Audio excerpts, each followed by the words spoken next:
संघ प्रमुख को ललकारा है। नहीं देखिए, उसमें ये हद हो गई है कि लगातार वो एक ही बात कहते जा रहे हैं लगातार। और अभी तो उन्होंने हद तब कर दी कि स्टैचू नहीं लगने देना, ये विरोध करना जायज़ है। इसको मैं नाजायज़ नहीं मानता हूँ।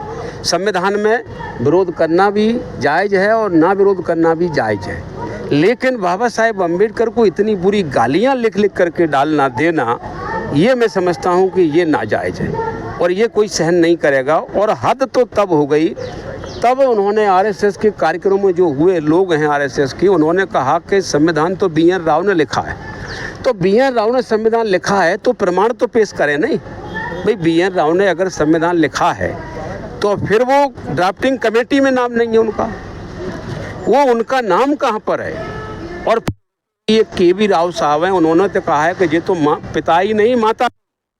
तो मेरा कहने का तात्पर्य ये है कि इस तरह से बाबा साहेब अम्बेडकर को अपमानित करना, वो भी संविधान निर्माता हैं। संविधान देश की रीढ़ होती है और संविधान का विरोध करना देश का विरोध करने के बराबर है।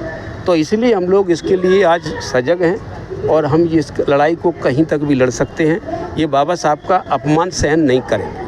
आपने वहाँ कॉन्स्टिट्यूशन क्लब का भी हवाला दिया, चंद्रचूड़ डी.वाई. चंद्रचूड़ की मौजूदगी में। वहाँ दिल्ली में एक सम्मेलन हुआ है जो पूर्व सीजेआई चंद्रचूड़ जी के नेतृत्व में, उसमें ये कहा गया है, फ़ोटो बांटे गए हैं कि बी एन राव संविधान निर्माता हैं, उसी में फ़ोटो बांटे गए। तो मेरे कार्यक्रम में कोई गलत फ़ोटो बांटेगा तो मैं नहीं रोक सकता हूँ क्या? तो वहाँ पर फ़ोटो बांटे गए और उन्हीं के कार्यक्रम में फ़ोटो बांटे गए, जहाँ में ग्वालियर के भी अधिवक्ता गए हुए थे और इन लोगों ने भी बांटे और उन्होंने भी बांटे।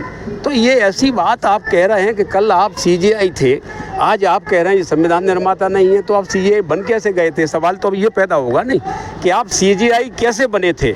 सीजेआई लायक आप पोस्ट के लायक थे नहीं, जब आपके कार्यक्रम में ये कहा जा रहा है कि संविधान निर्माता बी एन राव, उनका फ़ोटो ये है। इसलिए मैंने कहा कि वो वहाँ पर सम्मेलन में हुआ था। प्रमुख को आपने माता पिता को भी आपने सवाल उठाया क्या? आप नहीं, माता पिता बाबा साहेब अम्बेडकर को लिखा हुआ है, एक बहुत बड़े एमबी पायली प्रोफेसर हैं इंटरनेशनल, उन्होंने लिखा है कि डॉक्टर अम्बेडकर संविधान के पिता हैं। तो के.वी. राव साहब ने कहा कि डॉक्टर अम्बेडकर पिता ही नहीं है, डॉक्टर अम्बेडकर संविधान की माता भी है। तो माता पिता दोनों हैं, तो पिता को कैसे बदल दोगे? पिता तो ठीक है, कोई बात नहीं, पिता बदला भी जा सकता है, लेकिन माँ तो बदली नहीं जा सकती कभी। ये मैंने कहा है।